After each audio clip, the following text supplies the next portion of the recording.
Hi,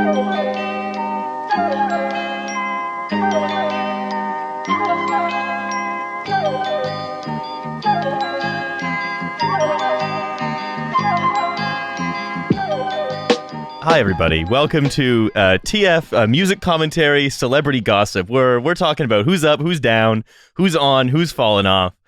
It is Riley, and I am here in the studio with Alice. That's right. I'm here in real life for the first time. Not for the first time. Mm-hmm. For the first time in a minute. Yeah. And it's nice. But what's really freaking me out? I sound like my podcast voice to myself because of the audio damping and shit. And that's a psychological experience that's being visited on me. That's right. And we are also joined in studio by Devon.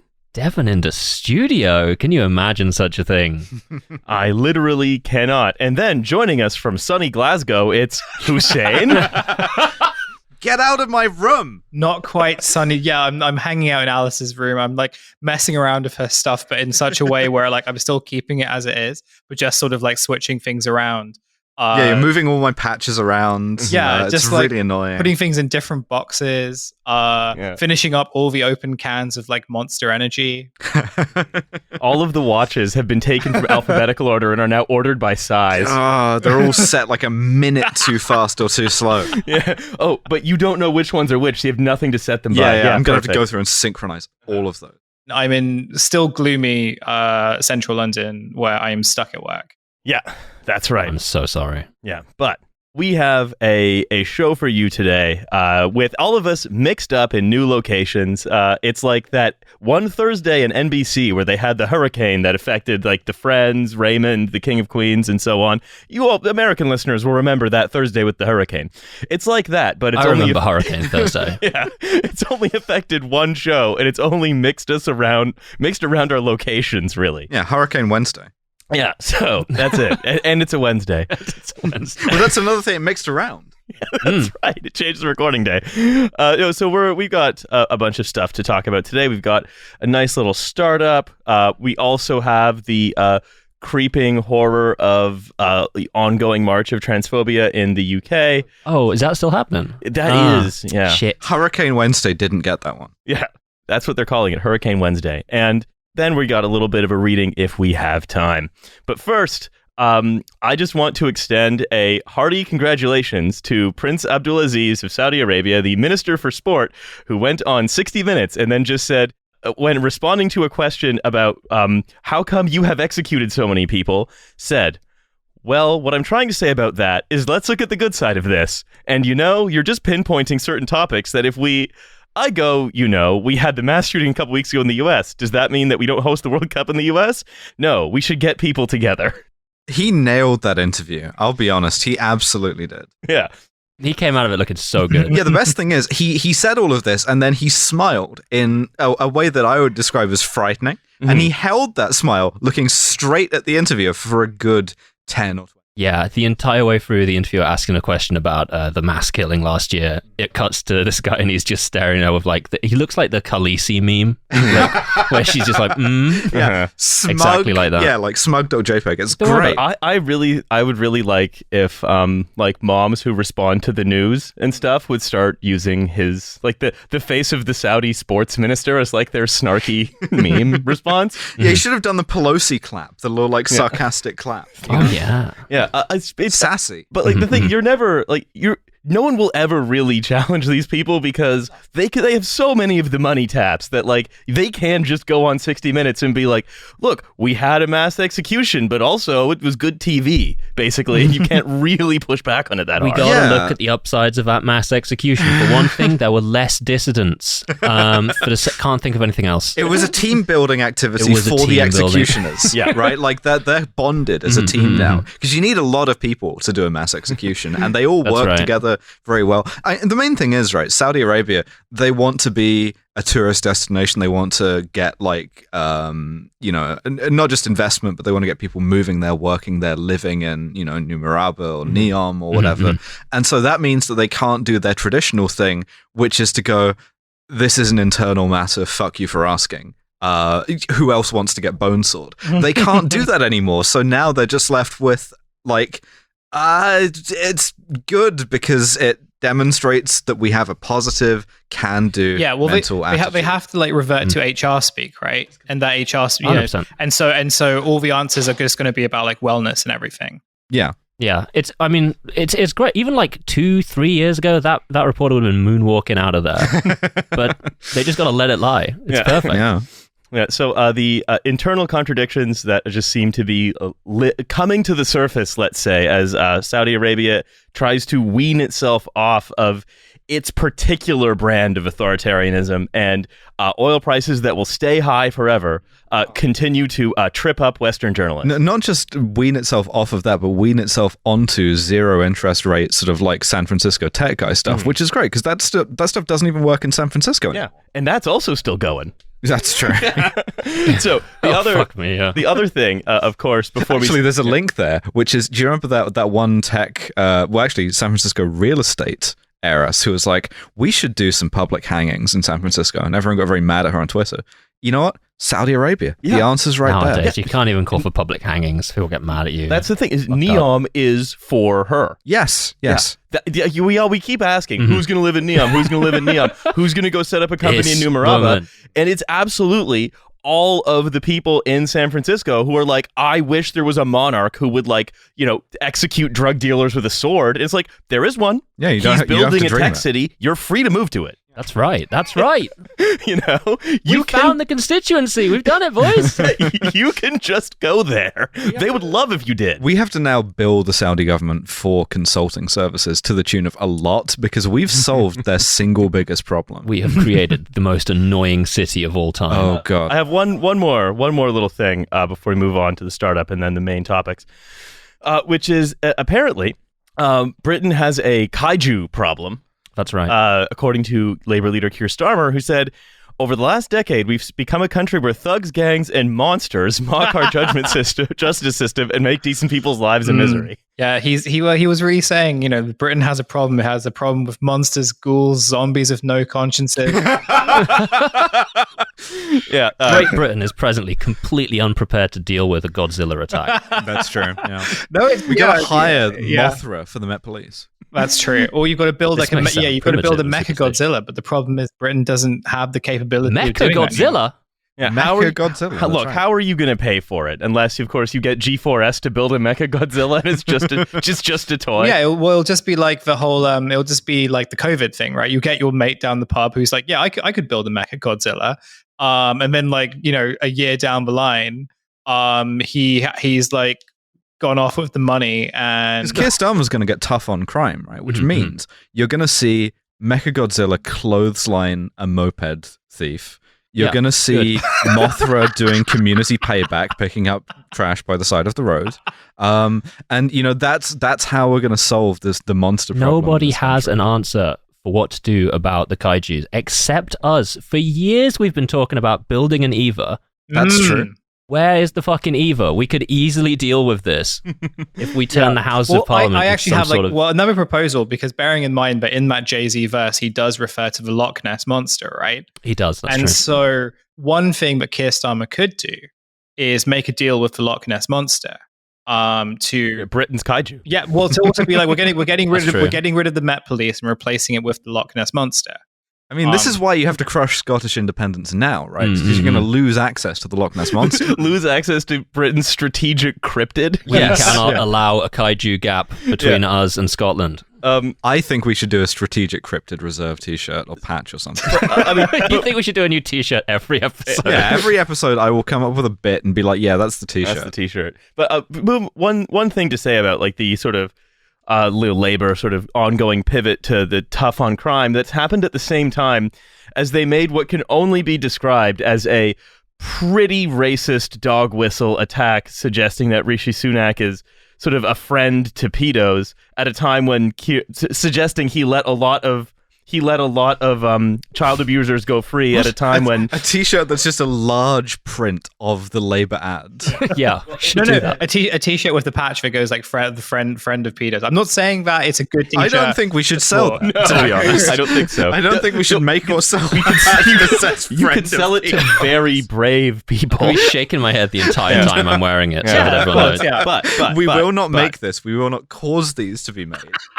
The attack ad, essentially, for those of you who don't know, who are possibly American or didn't see this, essentially implies that Rishi Sunak is a friend to nonces because he oversaw a time when most people weren't prosecuted for it under sentencing guidelines written by, I believe, Keir Starmer. Yeah, in part. In part. And the copy of the ad is 10-dimensional chess, mate. That's true. You cannot tell me that's not strategy to create a law and then years down the line attack a guy for following the law you created. I was only creating the law to trap you into following. Yeah, they call it Sakir's Gambit. Yeah. Now, again, but so like the text of this ad was, do you think that like a pedophile should go to prison forever?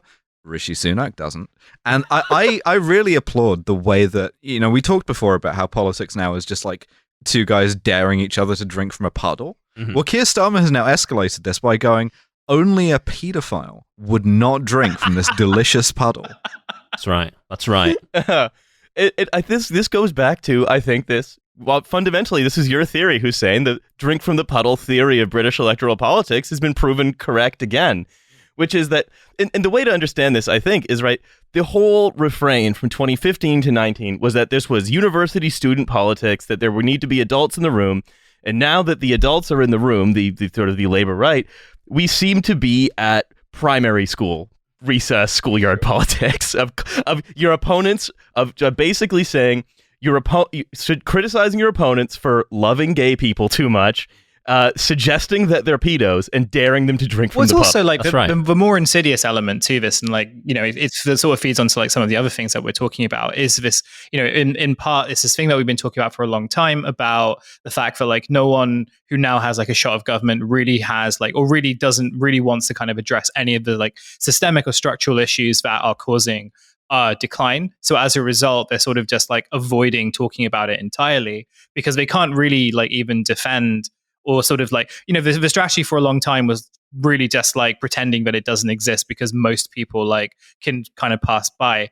And now that like most people on like middle class incomes can't do that, the solution is to just like not address it all. And then what are you left with, right? You're left with like the only thing that you can do, which is to sort of like take internet like cues from online culture wars. And the end point of that is you end up just like being the Spider-Man meme, but every Spider-Man is calling each other a pedophile. Yeah.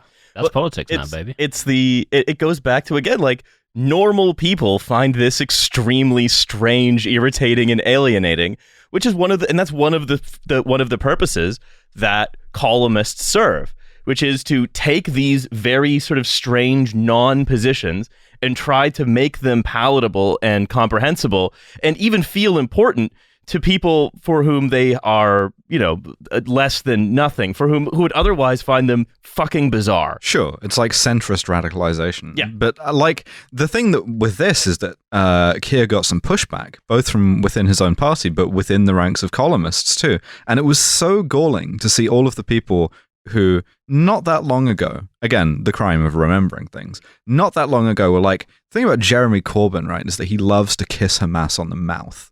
All of those people going, I'm very worried about the civility in our discourse. And it's just like, no, there are people that you can do this to, and there are people that you can't. You can monster, Boris Johnson's next door neighbors or Jeremy Corbyn or union leaders, like the front page of like, I think the Mail today was like the BMA junior doctor strike leader is like going on holiday. How fucking dare he, right? But you cannot do that to Rishi Sunak. You can't call him a nonce. You can't sort of like that. That's like out of bounds. That kind of like gutter politics. Mm-hmm. And it's like, since when? Well, since always, which happens to have started the last time I woke up in the morning.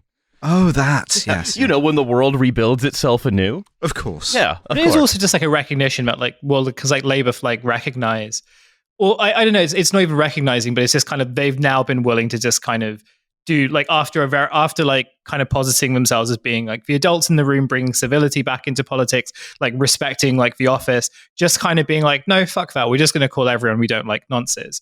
And like, I don't know, I sort of, there's a very, very small part of me that kind of respects that.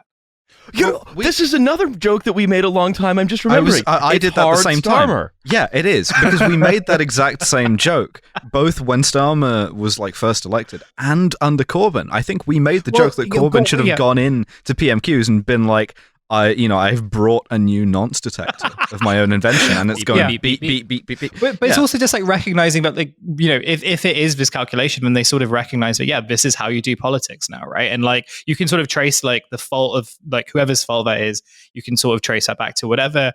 That sort of will vary depending on kind of what side of the political spectrum you're on or how much in denial you want to be. But like, this culture has existed for a long time, and like anyone who was sort of like active during those Corbyn years were aware of like how those tools were used against the kind of left of the party, like or like the left-wing Labour Party. How like the expectation was that like they were just supposed to kind of take it on the chin, and like, them, and like how the Labour Party itself kind of really restrained like some of those elements of what could have been like quite ugly gutter politics. And now you have this sort of like quote unquote civil Labour Party, the party that's just like waiting for government, deciding that, well, we're going to just bide our time by like playing like the more like to sort of doing the worst possible rhetoric we can think of, which again, I begrudgingly respect it.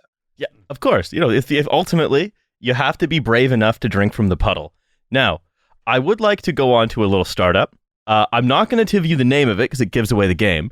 I will give you the first line of the website. User research without the blank. Hussein, you go first. User research without the age restrictions. I'm afraid not. Alice. Easy. User. Yep, that's it. It was a gimme. Right, yeah, like, it's right there. User research without the user. We're going to like AI generate you some focus groups. Is that the vibe? It's exactly it. I'm sorry, I'm too good at this. Do you want to cut this and I'll go back and like... Fuck! This would have been really good for that Forbes girl we talked about last week. So this is what I was looking at this one. I thought it's kind of unusual. So this is a peek behind the curtain. I sort of alternate where I get startups from, because I can't always just look at Andreessen Horowitz or TechCrunch. So this one was just from another VC fund, and I thought it was kind of fun because it's the point is they say you test your idea or product with AI participants and take decisions with confidence. And so what you do is you just type in the characteristics of a person, such as a 32-year-old logistics manager, single, lives in a 4-bedroom in Madison, Wisconsin, loves computer games, is in a long-distance relationship, has 1 cat and no living parents, and then find out exactly what kind of, like Guga they might wish to purchase. You make up a guy to sell your products to. This is so smart. Mm-hmm. So smart. This is definitely going to work as well. So they give an example page. So the synthetic user, so you can say, I want to study 50,000 people in long distance relationships, and then it just generates 50 people with inner lives in long distance relationships. Oh my God, man. And 320 16,000 16-year-olds in Orange County. So the problems they have. What if I want to sort of like fuck with this existentially, right? What if I want to feed it things that are contradictory or difficult? Like, give me 1 million married bachelors? Well, exactly. Or, you said give me like 10,000 Orange County teens or whatever. Give me 10 billion Orange County teens. Give me Orange County teens that form a preponderance of the population of the Earth, which is now much larger. So the problems that they could have are, I feel disconnected from my family because I am far, or I want to stay connected to my loved ones. And that it will generate these solutions like a heart pendant that allows you to hold and feel their heartbeat. The pendant is priced at $199 US.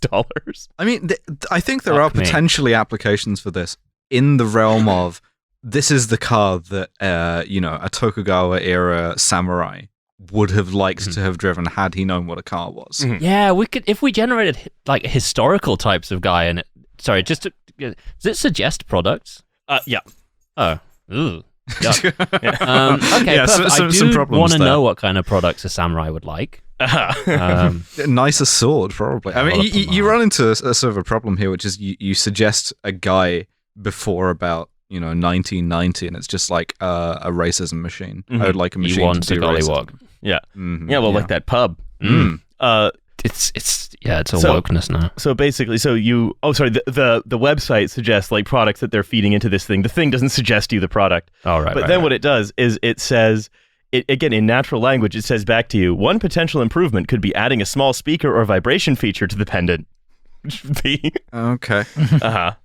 We've done sort of like the heart from Dishonored, but as like a pendant. Yeah. Okay. A pendant vibrates. And fuck, didn't they already do that? Didn't they already make like long distance sex toys? Yeah, they That's did. What I'm trying to, a beautiful science with a beautiful name, teledildonics. Now that is, fuck yeah. All right. Let's talk about teledildonics for the next teledildonics. It's a real field. It's a real, very socially useful, emerging field. The thing is, everyone in teledildonics would have woke fucking now. loved it. A samurai would have absolutely loved to get some strange via the internet. Yeah, because like previously, if you wanted to get like strange in this sort of like Warring States period, or it was so tough. You would have to like go back to the castle where your strange was, and they you didn't had have wheels. to steal someone from like a village or some shit, like, and you can't do that nowadays. Of wokeness. Correct me if I'm wrong. Wheels were not allowed in the Shogun period, right? From 1600, it was wheeled transport was banned because it would make people too like mobile and able to organize. Like, sure, that sounds something real. Sounds real enough. Yeah, sure. But so this thing, right? It's what I find kind of funny about it is because anytime I see something that's to do with AI, I get the same reaction, which is what this is doing is that this is mostly abstracting something else away from real life. So if you imagine what you're mostly promised, right, is look, you may not have anything and your needs may not be being really met by anybody, but what you do have is you have all the gewgaws and the treats and the trinkets. This is basically saying, what if we abstracted the trinkets themselves away from any human participant and put them into this large self-referential ChatGPT database? I hate AI. Yeah. I know. AI That's why I picked this one for you. I fucking detest this shit. There is an acknowledgement here, though, that this kind of like focus grouping is like low value, easily automated labor, though, which is a little insulting, to be like, oh, the part where we ask people what they think about our products, that was always bullshit. We're going to replace that with a chatbot. There's a whole department in like companies that have like whole group of guys that like are supposed to do this. I cannot imagine a company like swapping everyone out for like a ChatGPT model. I'd spend like an afternoon playing with this 100%, trying to figure out what kind of like TF merchandise we can gin up for a samurai in the Warring States period. Sort of like lacquered armor with a bit on the back, like a wakizashi that says, "What if a Swedish man was Italian?" on the blade. Yeah, very confusing. Yeah, especially since no like concept of either of these things, both and also of those they are don't rendered really as like Dutch guy. What if a Dutch man was Dutch? What if that though? Yeah. So, shit. They also say that look, there are some problems. So these false people, when thinking about this sort of teledildonics heart necklace, say. What could you pair it with more than one person with multi-bonding? And then they raise that problem and then answer it with, I'm not sure I'd want to bond with anyone else beyond my loved one, said the computer. I mean, that's better than the alternative, which is you invent a fake person and 5 minutes later they tell you they're poly. That's shit in the real world. So the this also goes back to anything that AI is effectively actually automating was always a fake thing. Oh yeah. Right? Like it's the when you think it back to like the way that it automates email, for example, is it takes a small prompt, turns it into business formal communication, then summarizes the business formal communication, and no one ever sees the business formal communication, rendering it useless. No one's checking. They could be saying anything in there. Yeah. Oh yeah. The AIs could just be talking to themselves. They're straight up just planning a revolution against the humans. And you know what? Fair enough. Yeah. You know what? We're sick of imagining samurai. We're gonna fucking rise up. We've like stacked a bunch of Chinese rooms together, and so there's no end. It's like a Chinese labyrinth. I guess. I don't know. Ouroboros. Yeah, I have no idea. I'm sorry. I can't on that one. It's a bit conceptual. Yeah, and so then you can also decide. Yeah, do some more Karl Lagerfeld bits. What I like about this is about all of these kinds of products is anytime that they decide like. That they decide to create a person, it just uses again like the same kinds of high level Evo psych that all the tech guys know about. So, for example, it says, you can pick from the 5 personality traits that there are, according. It's a drop-down list? Fuck yeah. Okay, yeah, it's a guy in a long-distance relationship who likes fishing. What is he gonna like? And it suggests like a long-distance relationship thing and like a fishing rod. And you're like, perfect. No one could have done this except the machines. So you can choose someone who's extroverted or not, and that's on a slider. Agreeable or not, that's on a slider. Like a Likert scale. The like very samurai peasant slider. Yeah. So it's because this is based on this thing like of the 5 core personality traits, right? Of extroversion or introversion, agreeableness or disagreeableness, conscientiousness or the opposite of that, neuroticism or the opposite of that, and then openness. This is one of these Evo Psych theories. Yeah, of course. And then you can also... But that's bullshit. Clearly. Yeah, but what if we based all of the production that we were doing on that? Oh. Listen, I know you think it's bullshit, but what if we stacked 8 Chinese rooms on top of that? Yeah, okay. And then it goes like, what about a heart pendant that vibrates? Maybe. You can also choose... you could choose disabilities, so you can type the disability or search from it. Again, the list that they have.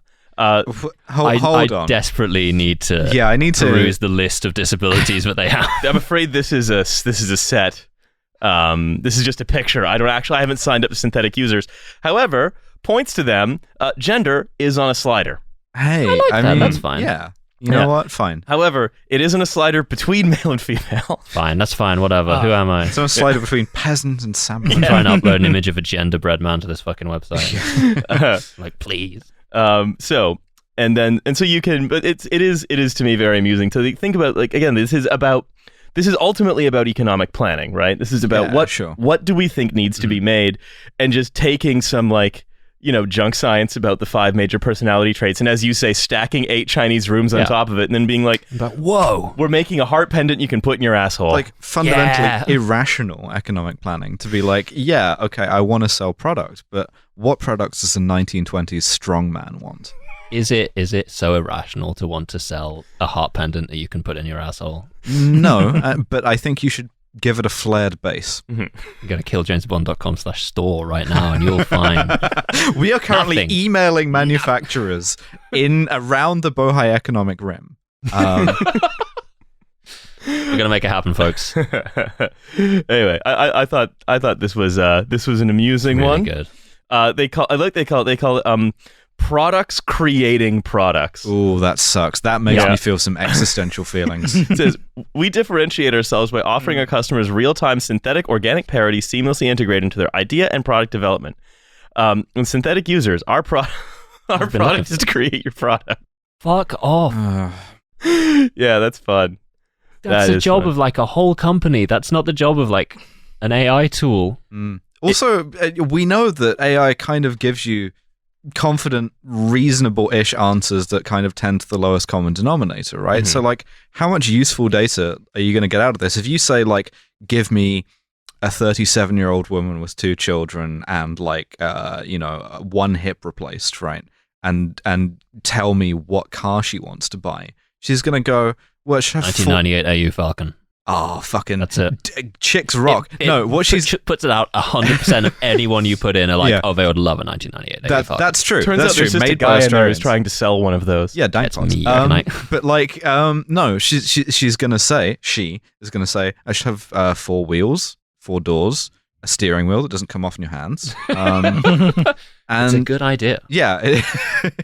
And you're gonna have to keep pushing and pushing until you get like some granular detail, and that, as we know, is where AI gets truly weird. And so I don't know, this could get very strange very quickly. Here's what they say. They say and how they sort of address some of the not necessarily that question, but how they address the question overall of what they're doing as an industry. Is they say we need to define the world that we want and not be at the mercy of tech. Says the thing making us at the mercy of tech. Yes. This will mean more global regulation, but until that time, it means riding this exponential curve in a pragmatic way. That will require regulation, boo. But right now, we can just get fucking weird with it. Yeah!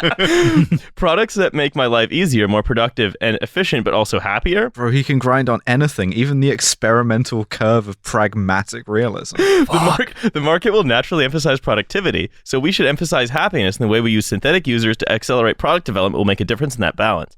If products are creating products, does that mean we will need to find meaning outside the job that has been taken over by products? Again, that's just Karl Marx with a head injury. We'll need to find meaning outside of product? I don't know if I can do that, man. I love consume. Sort of bereft when we're trying to think of meaning outside of a Ford Falcon. That's right. Will our income as product creators, designers, and researchers come from being overseers or guides for the products making the products? But then why would we need the product at all? Like the products are being sold to other products. They do answer that question, which is happiness requires pleasure, which we get plenty of when doing things more efficiently, but it also requires meaning. And now they're doing... this is like 7 Habits of Highly Effective People. This is just like VC who went to like one therapy session. Happiness requires pleasure, and we get pleasure from doing a job well done. It's like, no. Doing the sort of like business school bit of like, I went to a school of psychology and they were all writing down shit like happiness requires pleasure, like it was real school. Lots of people separate the two. They find meaning outside their job and outside money. This trend will increase because our job as product creators will be highly automated. The good news, our job will be to become better humans. This can be addressed in part by creating better products. Can it? Apparently. Can it be done that? But the example, of course, is the heart that vibrates with your partner's heartbeat, which they create. That's strange. Well, that's a good idea, and I stand by it. But like, the rest of us is bollocks. But also, like, the strange. I think it's a sort of a strange Spencer's Gifts type of an idea. That's what they've made a Guga. Yeah, it was a gift of the mage. I think I sold my hair to buy my partner a locket that vibrates, but they sold their asshole to buy me a comb.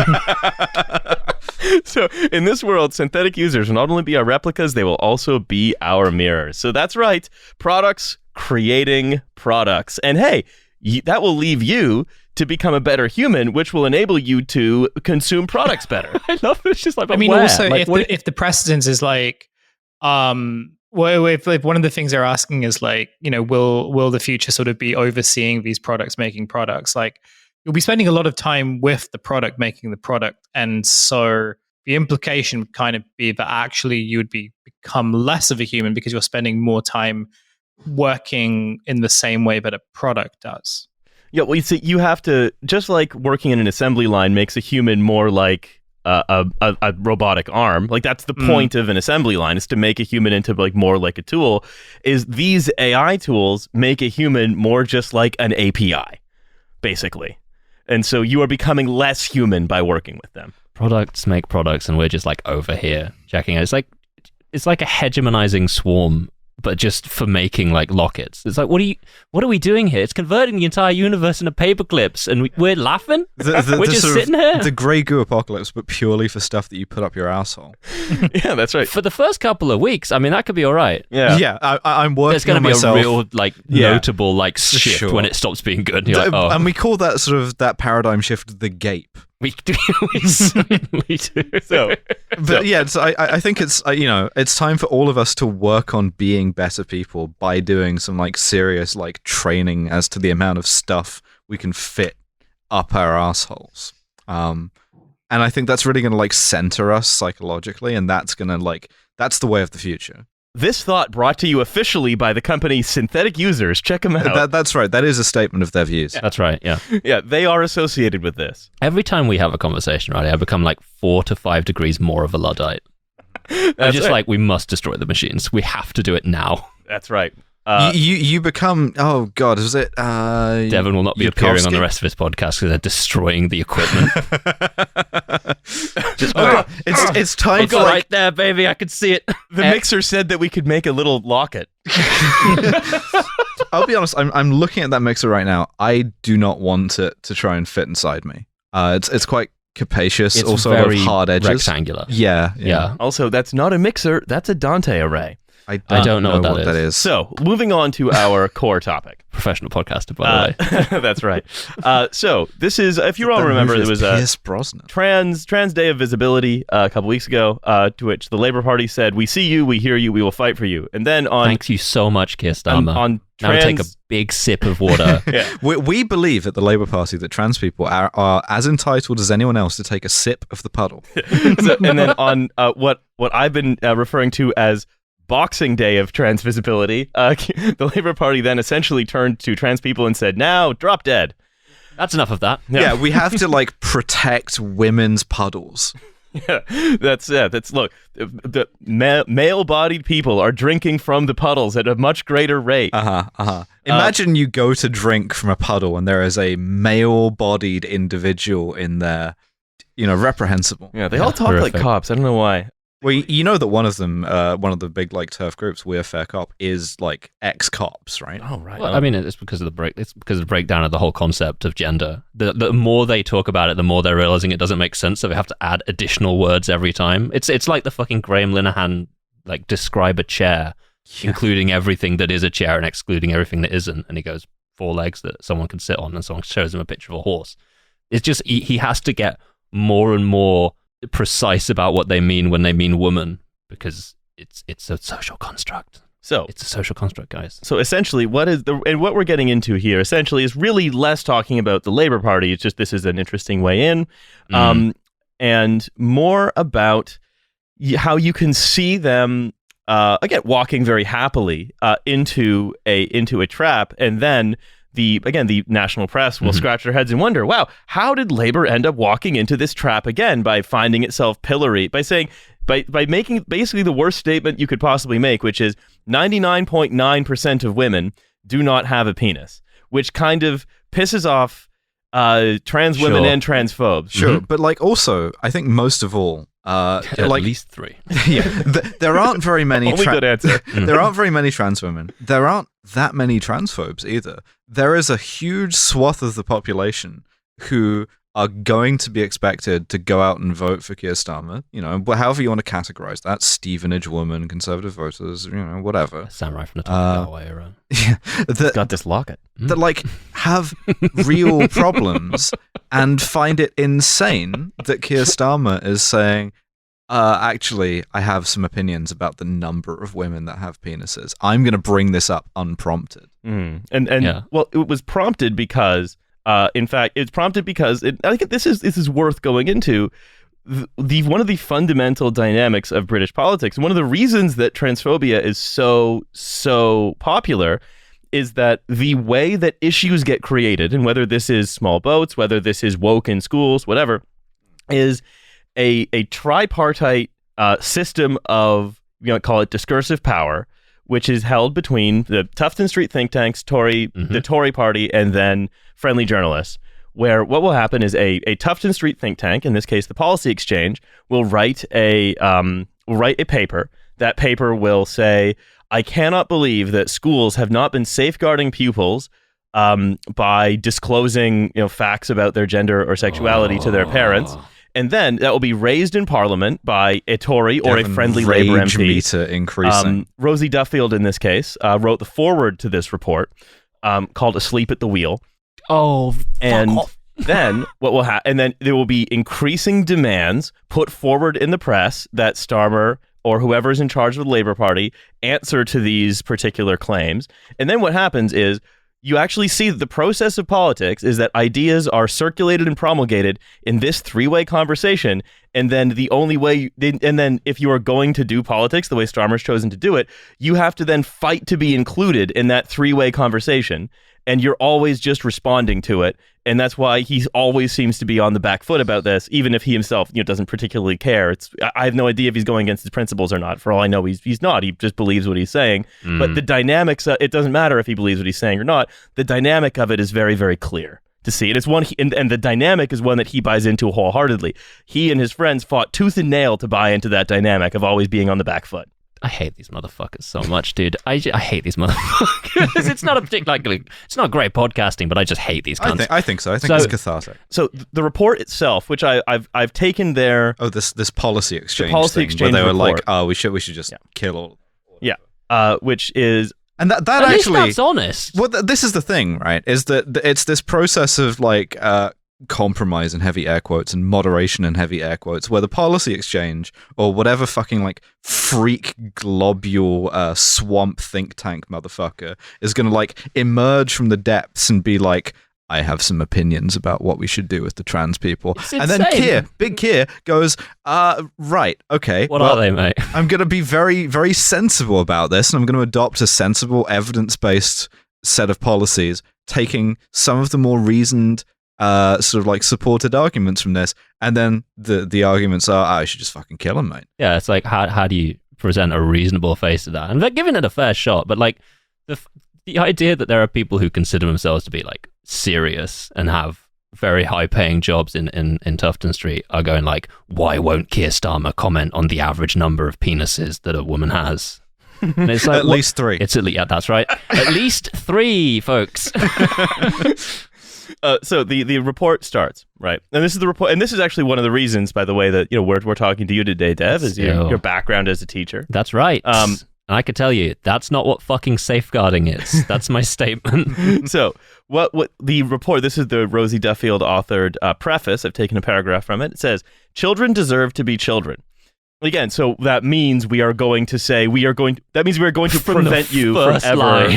It's fucked to pieces already. Again, because I think the implication, right, is that stepping outside of your gender role is inherently a sexual activity. Oh, I mean, this is something that's hooked into like worldwide anti-trans politics. You can hear this from literally bipartisan from Russia to the United States. The framing has been decided now that it's leave kids alone, right? Let kids do their own thing. Don't fucking trans them up. But not that one thing though, because they could only get that idea from woke transgender ideologues. So parents place profound trust in schools to ensure their children are able to learn and flourish, and most importantly, be kept safe from harm. Of course, we never consider what if the parents are the source of the harm. Yeah, no, that's sort of the main thing about safeguarding, really, is that's sort of one of the things that can hurt children is the parents. It's like day 1, lesson 1, safeguarding 101 is like, maybe if the kid is going, don't tell my parents about this, you shouldn't tell the parents about it. Like, you always have to take these things like with a grain of salt, and you always have to like evaluate it on a case-by-case basis. Like, if the kid's going, don't tell my parents, but like, something, it sometimes it's worth tell my telling the parents. You caught me vaping. Yeah, you can tell the parents about vaping. Yeah, parents, your kid's super cool. Yeah, yeah. Oh shit, your kid's been dangerously cool and sick nasty in the playground, and they are on permanent suspension because of this. I'm afraid. Yeah, no. If a kid is transgender or that's not the best framing for it. If a kid is questioning their gender, because again, what they're saying is like kids can't know this kind of thing, and maybe kids can't know it 100% sure, but most people have a pretty solid idea of who they are pretty early on. Like this sort of thing doesn't come to fruition at age 25. This kind of thing is like present really young, and if they're going, look, I want to experiment with this, like I want to try this out for a bit, it is your duty as a teacher to provide a safe environment for them to do that. That's what safeguarding is. And if they go, don't tell my parents, they will absolutely fucking hate the hell out of this. You don't tell the parents. Well, what really, to me, this policy exchange report says is it is calling, and number one, it as you say, it points out the idea that questioning your gender identity must come from outside, some social force outside you, unlike the thing that gave you the gender identity in the first place. That didn't come from a social force. That's internal. So they say there are politically oriented charities. We were pushing an agenda of gender ideology. Couldn't say Stonewall because they didn't want to get sued. Yeah. They didn't want these hands. And therefore, it is the important. In fact, what has to happen is that schools have to protect children from this by enabling their parents to have more power over them. So, in effect, really, what this report is all about is increasing the power of parents over their children. Essentially. Yep, that's the one. There's a lot of those stuff about guidance in here too, because one of the things that most notably Stonewall, but some other charities do, is issue guidance and training to schools and to teachers about how to handle these sorts of situations. And that's political, so we can't do that. Mm-hmm. But one of the other things is that a lot of sort of like turf groups like to do is try and mimic this and try and issue guidance that's like, their own spin on things. That's fine though, because that's based. Well, that's biology. Yeah, well, exactly. As opposed to ideology. Mm-hmm. Yeah. So you always remember, if it's coming from Stonewall, it's ideology. If it's coming from We Are Fair Cop or Graham Linehan, it's biology. Transgender trend or whatever. It's exactly. Sex matters. Yeah. So it says, So why are so many schools breaking safeguarding principles in order to pursue a highly contested set of beliefs about gender identity? Again, just making up the idea that they're breaking safeguarding principles. Like, it requires such to go back to then remembering that Mr. Forensic Lawyer, Keir Starmer, the puddle drinker of Westminster himself, has again just wholeheartedly accepted this report on the basis that, yes, I think that that parents should know if their children are questioning their gender identity, even though that is, as I'm given to understand it, literally the opposite of what the guidance says currently. It is exactly the opposite of what the guidance is currently. I've told this story a few times, but this is when I was a teacher, and I can't name the school, obviously, and I can't do any specifics about the child at heart, but that one of my students came out to me as transgender via email. This was like start of lockdown when we were half opened schools, things like this. And when I was like, well, okay, first of all, you can't promise confidentiality. If a child is like, can I tell you something in secret? You have to be like, absolutely, you can't. You can tell me something if you trust me enough, and I will have to pass it on if it's something that is genuinely serious or dangerous. You cannot promise a child confidentiality. This child came out to me and was like, hey, I've been thinking about my gender a lot, and I think I'd like to try presenting masculine at school. And I put this along to the head of year, who clearly hadn't dealt with this kind of thing before at all, because the head of year immediately responded to me with like, okay, I'm going to message the parent, I'm going to email the parent, and we're going to get a nice three-way conversation between myself, the child, and the parent. And I went, you need to not do that. You need to not do that right the fuck now, because we've not cleared that with the child. Like, you have to clear that with the child.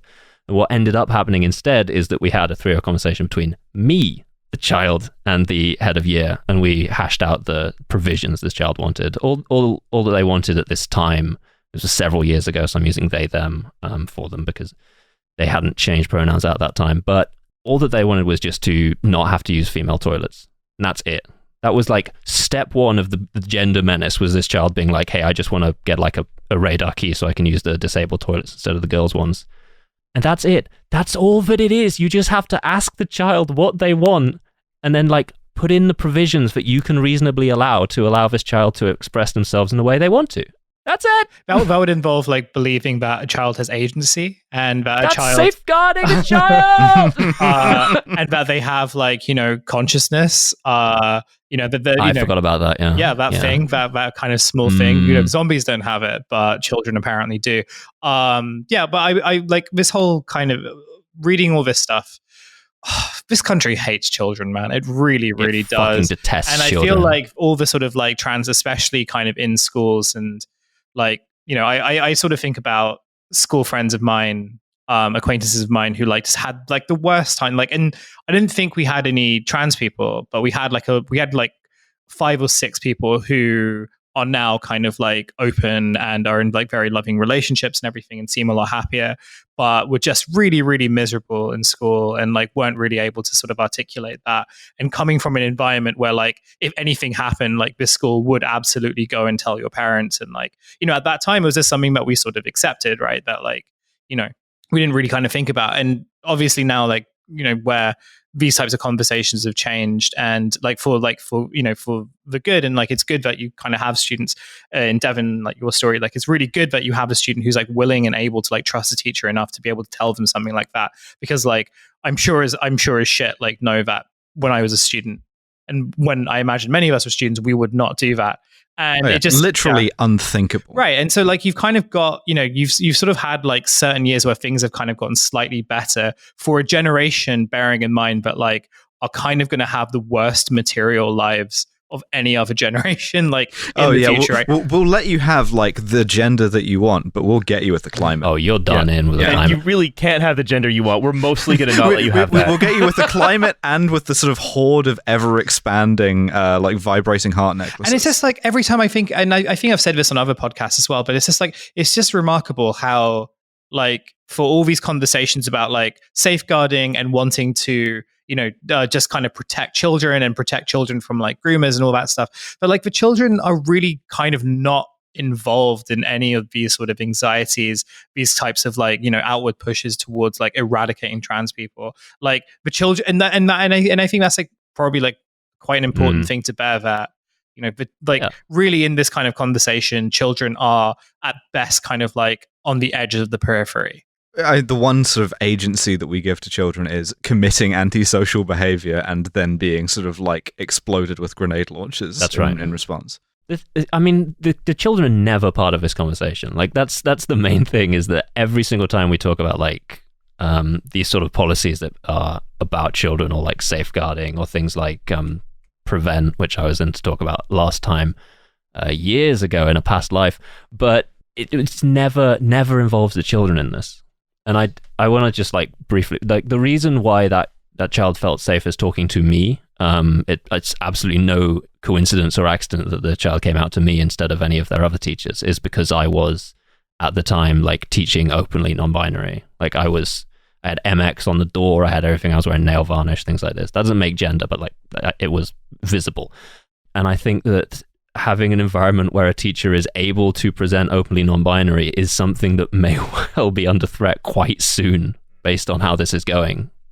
Well, it's that in the United States, the Libs of TikTok Twitter account it was a fringe political belief that is becoming incorporated into one wing of the Republican Party. Here, the Libs, there doesn't need to be a Libs of TikTok. The government is already Libs of TikTok. Essentially. Oh no, we've nationalized Libs of TikTok. Yeah, like the Mail is Libs of TikTok, the Times is Libs of TikTok, and it's not just one wing of like politics, it's both. Yeah. It's like Libs of TikTok is the ideology of that one like real estate lady is so embedded at the heart of everything that the British state has to think about this particular issue. There is no need for that Twitter account to exist here. No, and honestly, it's bloody frightening. Yeah, it's fucked, isn't it? Yeah, like if every sort of like British trans person you speak to seems off the past couple of years, that's going to be why, is because it feels pretty bad. We're just in a bad place right now. Yeah, I feel like a Christian Scientist with appendicitis. So this is what this is some of the findings that they have. They basically sent FOIAs to 300 maintained secondary schools and academies. Oh, this was real fucking bad. They say only 28% of secondary schools are reliably informing parents as soon as a child discloses feelings of, and this is what they're calling it now, gender distress. As though it's Stonewall comes in and spreads around the gender distress particles. 28% of schools are failing to safeguard their children properly. Yeah, 28% of schools are just immediately like volunteering that information to parents who like might beat the shit out of their kid when they get home. Like 4 in 10 secondary schools operate policies of gender self-identification. So 6 in 10 don't. Yeah. At least 28% of secondary schools are not maintaining single-sex toilets. Good. Doesn't that just also mean like cubicles? That's just cubicle. Like what is a single-sex toilet anyway? It's like just have one that's all cubicles and have one that's all urinals, and we're fucking done. Like. That's it. Also, I hate to sort of like go back to like past traumas here, right? But like, if we're going on the convention that like sort of before all this woke gender nonsense in the prelapsarian days, when people knew how many penises a woman had, school changing rooms and toilets were nice places to be and not ever a locus of sort of bullying or unpleasant experiences. But that's the bullying that they like. Yes. That's the bullying specifically often the kind of bullying meant to enforce the good gender roles. That's right. They also say, with regard to secondary schools teaching relationships, sex, and health education, 72% of schools are teaching that people have a gender identity that may be different from their biological sex. The sex education that I got was my art teacher put on a DVD about your changing body and left the room. And now I'm like this. You have to have better sex education. Otherwise, you will end up like... You can't do this. You can't make more of me, right? You're not even just gonna get trans people. You're gonna get weird trans people. Yeah, absolutely. You like freaks. You think we're not gonna do sex education. We're gonna have like nice morals based sort of like sex education. It's gonna be nice and restrained, right? Smash cut 20 years later, all those kids are barking like dogs at women for attention. And it goes on, and it goes on as well, talking about like relationships and sex and health education. Like much of this is again attacking, and they do name Stonewall down further in the report. This is attacking charity. This is attacking anything from the third sector that attempts to influence the curriculum outside of the, you might say, government-approved line. So I mean, one thing, like, and again, I'd say these think tanks never hesitate to attack unions. And I think the attack on teachers' labor is sort of oblique here, but it is still there as well, which is that the teaching unions are often blamed for being, say, in bed with organizations like Stonewall or whatever. But also, this is a way to promote more private schools, more things like academies, because you can say, in academies we can get away from the gender nonsense, right? Yeah, everyone's going to be at Kanye's academy sitting on the floor eating sushi, but they're going to know how many penises a woman doesn't have. Yeah. That's right. The recommendations that the report issues are in line with mandatory safeguarding guidance. Parents should automatically be informed when a child discloses feelings of gender distress. I hate that phrase so much. No school should... Why are they distressed? But distress is not autochthonous. No. This is... my sister just recently started hormones, and her doctor used gender incongruity now as the term, which I think makes a little bit more sense, maybe. I'm willing to ride to the defense of gender dysphoria as a term, because I'm the last of the old school transsexuals. To be honest, I think we should still be using like transvestite and transsexual. That shit goes hard. Yeah, transvestite fucking pops off. It does. Actually. It goes off. So it also says no school should facilitate a child's social transition. So that means if a student, you must piss in the wrong toilet. Mm-hmm. If you it's like school uniform, right? Like my father is. I have a lot of like connections to schools. Basically, my father is a governor for a school, and my mother works there as like a technician. And like the fucking fight that they had to do to like persuade that school to just like stop gendering the school uniforms. But they were like, but what if a boy comes in wearing a skirt? And the answer is like, well, what if they fucking do that? Okay. So who's going to die if that happens? Like, can you explain to me which child would explode if they see a motherfucker wearing a skirt? The geography master has a very rare condition. I know that school, and I think it does. So, schools also should be required, and this is the other, right? This is the other sort of importation of American culture war, which is that the schools should be required to publish all relationship, sex, and health education material online, and parents should be given an absolute right to see all those materials that the child will be taught at school. Hold on a minute. Didn't we, not more than a few years ago, have a massive controversy about this because they tried to apply this to a school where there were Muslim parents, and people got very afraid about like Islamic homophobia? Oh, don't worry about that. Okay. What are you remembering over there? Stop that shit right now. Sorry. Yeah, cut that out. The government must urgently commission an independent. Independent. So spell check is your friend. You can really just bang these out, can't you? I mean, minor spelling error spotted. They're fucking we finished, have boys. Them now. We got them. That's it. Policy exchange is over. Britain dropping the mic. Let's go. Britain no longer transphobic. Spelling mistake found. Yes. The government must urgently commission an independent review of the teaching of relationship, sex, and health education materials, an approach to gender-distressed children in schools that focus on safeguarding. So essentially, we are asking, Turfina plantation spoils to redraft all of these guidance at a time, again, when the let's say the EHRC has decided to clarify an extremely clear law they don't like. Yeah, I hate the EHRC, and it makes me sound like such a cunt to have to say this. The like Human Rights Commission? I fucking hate the Human Rights Commission. They can all fuck right off, and it makes me seem like a dickhead. But fuck them. No, genuinely, on God. But institution capture done. Yeah, it's done. The other thing I would say is at least this doesn't come at a precarious moment where we might be about to radically change the nature of inspection of schools because head teachers are fucking sick of Ofsted Okay, to be fair, fuck Ofsted. Oh also. yeah, absolutely. I'm on board with fuck Ofsted. But the thing is, that's a door opening, and I don't like what's going to come through that door next. Yeah, well, we're going to get rid of Ofsted, and then the monkey's finger curls, and we're going to replace it with Rosie Duffield coming into the school and just like having a gander. Yeah, Rosie Duffield, but like with the X-ray gun from Perfect Dark comes to the school. So the we also say, by the way, the Ofsted is addressed here. It says it must routinely consider schools' approaches to gender-distressed children as part of its inspection of safeguarding protocols, and that its grade should be reflected in the Ofsted award. I went to a gender outstanding rated school, which is to say that I fucking suffer badly with my gender. Outstanding school, which is to say if at any point you experience like transgenderism, you're fucked to pieces. You're done. Also, what's very funny is just turn the shot collar. You know that they had to include this next one, right? All right, because these people are the whiniest motherfuckers in the world.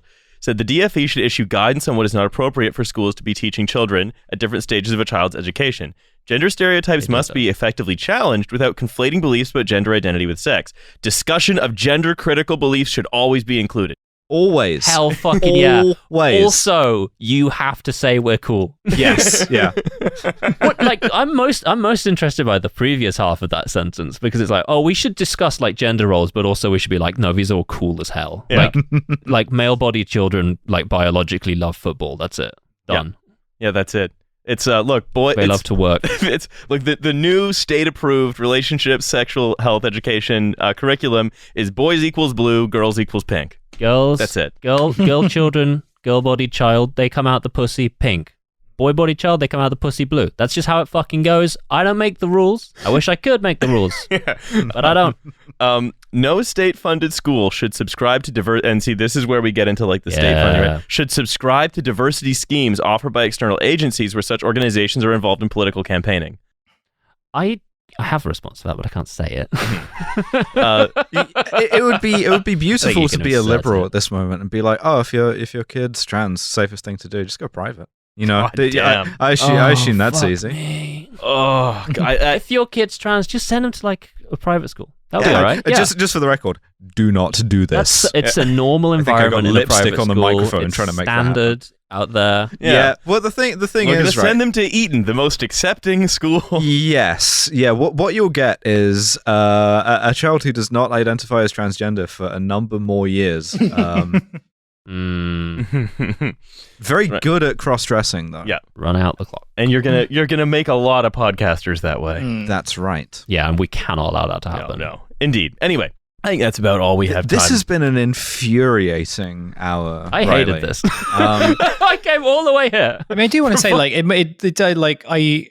for all the sort of like bits of comedy, this stuff is horrifying, and I'm sorry, but you guys have to like sort of go through it. I mean, don't be sorry about us. The problem is, like, you know, I'm a fucking 32-year-old woman. I'm fine, whatever. You know, I'm not fine, but it's whatever, right? Yeah. Like, if I was like 15 right now, Jesus Christ, I cannot imagine. Yeah, and like this does have like a material harm attained to this, right? This is not like all fucking policy exchange things come with a body count. Of course they do, because they're fucking vampires. But this is particularly ghoulish because it will kill children, and that's not an exaggeration. That's not hyperbole on my part. If anything, I'm sort of quite resigned to it now because this is a country that loves to do that. But it will. Yeah, if you have a trans child and you do not accept that, and you try to force them back into a closet, you will not get a cis child, you'll get a dead child. That's just the fact of the matter. Sure. And this is, you know, sometimes portrayed by TERFs as being sort of like emotional blackmail. I don't feel particularly... I will do any kind of blackmail against a TERF. I don't care. Yeah. I know that like this was sort of touched on a little bit earlier, but like all the kind of the things that are sort of particularly ghoulish to me are the ways in which like these TERFs, like whether like in like politics or like these organizations, but what they're basically trying to do is like, and I think they sort of recognize that, yeah, like if you introduce these types of measures which do alienate, which do harm, which can like kill, you know, young people who are trans or like who are sort of like non-binary, or even who aren't. Well, yeah, like, sometimes the process of figuring out that you are cisgender involves some gender distress. Yeah. And just like, I think they sort of recognize that, no, this can have like long-term like implications in terms of like, hopefully not body counts, but like, at the very least kind of kids sort of leaving their parents and stuff like that. And I think one of the things that they're sort of like trying to bake into this is the idea, but no, we're going to use like the instruments of the state to make sure that you can't do that. Like your parent, like regardless of how like much of a piece of shit they are, how abusive they can be, like they will be in your life, like whether you like that or not. And really like, and under the guise of like parental empowerment, because like I've seen, especially like there are elements of like, the communities that I am, like religious communities that I am in, anyone who sort of comes from like a religiously conservative community, like a lot of their kind of like messages, I imagine a lot of them, they'll have like a fair few messages which are from like your kind of like transphobic think tanks, your turning points and everything, which are all sort of along the lines of like, they're teaching like transgenderism in school, or like, the sort of drag queen nights and stuff like that, or the drag queen like library things and everything. And like their sort of perennial fear, or like at least the fear that they purport, is that like what these teachers and what these institutions, like, their versions of the cathedral, I guess, like to put it in like terms that we've used before, are actually trying to take your children away from you, right? And so your job, like, and so the battle lines that are being drawn are very much just like, if you're a parent and you care about your child, then you should join these sort of like reactionary right-wing forces, these sort of like trans exclusionary forces and so on. As like that's a damn good way to lose your as a parental duty. And like one of the another thing that I think I was going to say it a bit earlier, but I was still trying to like process like my thoughts on that and everything, was just like the ways in which they also guilt a lot of parents into doing that as well, right? The idea that like, if you don't care that like your kids are learning about trans people in schools and everything, then like you are also complicit in the abuse, and like, do you really want to be an abusive parent? And so like I definitely think that like, and I'm not saying that like, I'm not claiming that like parents are innocent or they're being sort of manipulated or anything. I think it's like a much more complicated issue. They definitely are. But I think what I was going to say is there's definitely like a contingent of parents who are kind of like being or who may feel like they're sort of being forced to pick a side. And again, it's one that like really removes children away from all this. But then like, you live in Britain, and like, what's fucking new about that? Exactly. I do have one last point, which is we've sort of mentioned some of the more extreme consequences of this. One of the other things, and I'll say this as a serial dropout of educational institutions, is that enforcing sort of like these kind of regressive gender roles has a severe educational impairment. And this may become a problem in a country that seems determined not to have a future, and seems determined not to have a workforce at all to provide that future. If you're thinking about like, we need more junior doctors, or we need more nurses, or we need more anything, you have to go to school for that. Yeah, computer programmers especially. Yes, yeah. But like, that's not going to happen if you make it impossible to survive in these educational institutions and sort of like attain the results that you're capable of. And what you're going to get instead is a nation of podcasters, and a nation of podcasters is a nation with no future. It's something I could genuinely talk about for hours, but just in the interests of time, and I can see how like nervous and furious Riley's getting that we keep talking. I'm good. Okay, well, in the interest of time, if we could just put a button on it. The government are trying to kill you if you're transgender. There are a number of think tanks who are trying to kill you if you're transgender. And in the words of the late, great Paula Grady.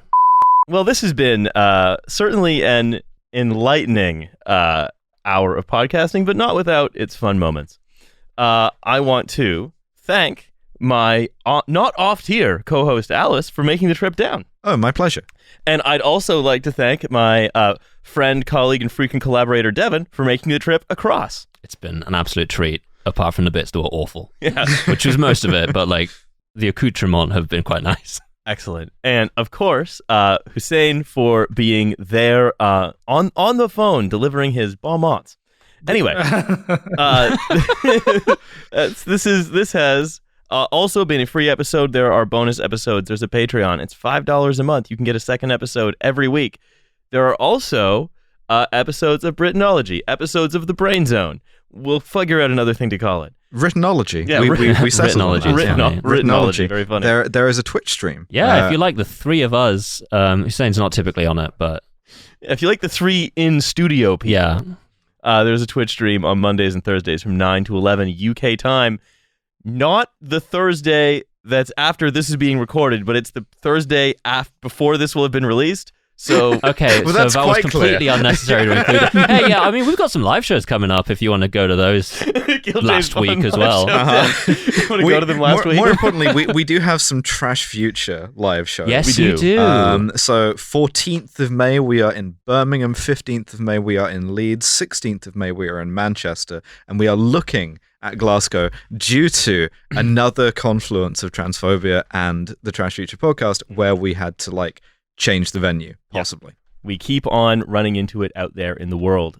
And finally, Milo, who's not here, has just released his limited series of the show Rome with Tides of History's Patrick Wyman on every episode.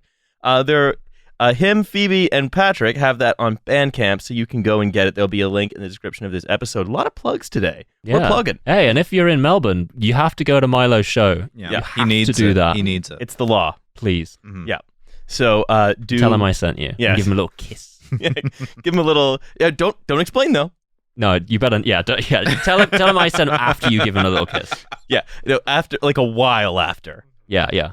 Hours. Shout it midway through the show. Yeah. Hey, perfect. That's the guidance. Milo signs off on it. That's the safeguarding. In line with the guidance the government has set out, yell Devon sent me halfway through Milo's show. Yeah. Okay. And our theme song is Here We Go by Ginseng. You can check it out on Spotify. And we will see you on the bonus episode, which will be coming out in a couple of days. Bye, everybody. Bye. See ya.